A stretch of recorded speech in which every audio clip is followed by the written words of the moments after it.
Hi everyone, welcome to week 5 of our English 205 class. Right now I'm in the content tab and I'm going to walk you through what we're doing in week 5. Now week 5, pretty straightforward. The main thing you're going to be doing is wrapping up your problem solution essay. Once you have a good first draft, you'll be ready to start revising. There are 3 steps in preparing your essay for final submission, and the first is true revision. That is seeing again what you've written. I strongly recommend that you give yourself some time between completing the first draft and beginning to revise it, anything from a few hours to a few days, so you can really come back to it with fresh eyes and see it again anew. Think about your ideas, organization, and development. Is this really the best you can do? Are there passages that don't make sense or that need further support from outside research?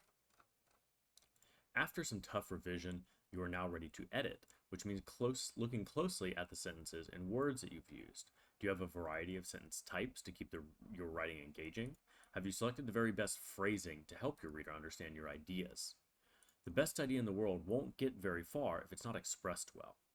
Finally, you will proofread your work, which is looking for spelling and grammar errors, as well as simple typos. Once you have done all that, you'll be ready to turn your paper in. This week, our objectives are revise the final draft of the problem solution essay and identify and use the 3 appeals of argument. Here we have our readings and resources for this week. We have a reading here about the 3 appeals of argument, ethos, pathos, logos, which is also what your McGraw-Hill Connect assignments are going to focus on this week. And then under resources here, we have some documents that you have very likely already looked at. They're just included here again, for convenience. It wouldn't hurt for you to revisit some of these things though, just to make sure you are familiar with them. So we have an APA paper template. Your problem solution essay, of course, needs to be in APA format. We have the rubric that I'm going to use to grade your paper. We have the essay instructions, and we also have a sample problem solution essay. Now we're moving on to our activities and assessments for this week. Up first, we have the 5th McGraw-Hill Connect module. This one has 3 different parts to it, each of which focuses on ethos, pathos, and logos, which are the appeals to authority, appeals to emotion, and appeals to logic. And that, as per usual, is due by 11:55 p.m. on Sunday. And then the problem solution essay. I'm going to take my time going over this just because there's a fair amount of information here, and I want to make sure that you're not looking over anything before you, or I should say overlooking anything before turning in your final draft. So first off, your purpose. In your academic, personal, and professional lives, being able to effectively solve a problem is an essential skill. Carefully examining a problem to understand its history, causes, and effects, as well as past and current solutions, will enable you to identify and advocate for effective solutions in multiple areas of your life. Then these skills. The purpose of this assignment is to help you practice the following skills, which are essential for success in your field and program. Analyzing a problem and developing an optimal solution using the Dewey sequence. Evaluating information and sources, including peer-reviewed research articles for appropriateness, reliability, validity, and bias. Using APA style to integrate credible scholarly source material without distorting its meaning to enhance your work. And producing written work that clearly presents specific and developed ideas. Now, the assignment prompt, and really none of this should be new information for you. We've been working on this essay for a couple weeks now. This should hopefully just be a review. But first of all, you are writing about any problem that is of interest to you. You're going to propose a new solution that will work to solve all or part of the problem. Make sure that you're selecting a topic that is not too broad, something that you can develop a 1,200 word paper about. Conversely, you also maybe don't want it to be too specific either. Somewhere kind of right in the middle is appropriate for this paper. Your essay needs to follow the Dewey sequence, which we have a source here on that.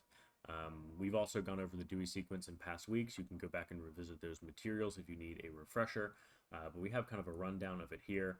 You're going to define the problem, exploring its current state. You're going to examine the problem's history, You're going to analyze the problem's causes and effects. You're going to propose a solution and discuss how that solution would be implemented. And you're going to defend your solution and address any potential objections. Your essay must include the following. You need to have an introduction that has a hook, something that is going to get the reader's attention and make them want to read more. You also need a strong thesis statement that is going to identify your problem as well as propose a solution. Your thesis should be one to two sentences, and you should aim to have it be pretty direct, pretty to the point. Now, you're going to need also developed body paragraphs, strong topic sentences, support for the points that you are making, and concluding sentences. Basically, all of the points that you're making in this paper need to be supported by research. This is not a paper that is going to use personal opinion or personal examples. You need to have at least 4 unique sources that are cited and referenced properly in APA style, and no more than 20% of your essay should be quoted text. So you should rely more heavily on paraphrasing than you should on quoting. The essay needs to be a minimum of 1,200 words. That does not include your cover page and references. We have the rubric here that I'm going to use to grade it, as well as a sample essay. We have some final draft instructions here. Make sure that you revise your paper first. So are all of your paragraphs unified around a single coherent point? Do all of your paragraphs have topic sentences? Do you have a good thesis? Do your paragraphs make sense in the order they are currently in, or do they need to be reorganized? Do you have a solid introduction and conclusion? Can any more details be added to strengthen your points? Did you base your essay off the Dewey sequence? And what else can be done to improve the essay? And then once you're done revising, you're going to edit. Read through your paper again and check for some of those smaller details. Do your ideas move easily from point to point? Do you need to add transitions between your paragraphs? Can you use description in a more accurate and interesting way? Are there any grammatical errors, spelling errors, or punctuation problems? And then what else can be done to improve the essay according to the guidelines of the rubric? We have some APA sources here for you. So how to format your document in that style, how to do in-text citations and references, and a final source here on reference sheets. I'm happy to give you feedback on your paper. If you send it to me, I can answer any specific questions you have, or I can also just read over the paper and let you know my thoughts, let you know what stands out to me. However, you do need to get me your paper by Wednesday of week 5. If you send it to me on Thursday or after, I will not be able to read it. The instructors do this for English classes just because, it can take a while to read a paper and give thoughtful feedback. And if people are sending us their papers at the last minute asking for feedback, we're just not able to get that done. So Wednesday is the cutoff day for individualized feedback on your rough drafts. Make sure that your essay is in the Microsoft Word format. No other document types will be accepted. We have instructions here on how to submit the document. I'll let you read those on your own. But then I'm also going to highlight something pretty important here about Turnitin. So all of your papers are going to be run through Turnitin. And it'll take maybe as much as 10 to 15 minutes for the report to be generated.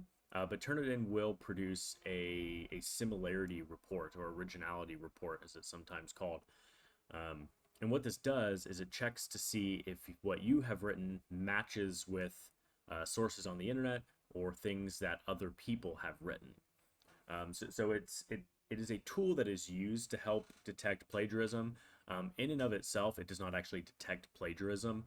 You sort of have to read the report and use kind of critical thinking to determine if something is plagiarized or not. But it's a great tool to make sure that your paper is not more than 20% quoted text. It's also a good way to make sure that you haven't accidentally plagiarized. So please, please, please make sure that you submit your paper with enough time for you to look over the Turnitin report. If you look at that Turnitin report and it seems like your paper has been plagiarized, if it looks like your paper, you've not cited your sources correctly or something like that, you are allowed to make those changes and resubmit the paper. In fact, I strongly encourage you to. I do look at all of the Turnitin reports, and if something looks like it is plagiarized, I will have to have a conversation with you about that, which very well may result in you receiving a 0 on the assignment, which I do not want to do. Not only is plagiarism, academically dishonest, it also just creates a lot more work for both of us. If you plagiarize your paper, best case scenario is you will have to rewrite it, or make significant changes in order to avoid plagiarism, which is a lot of extra work.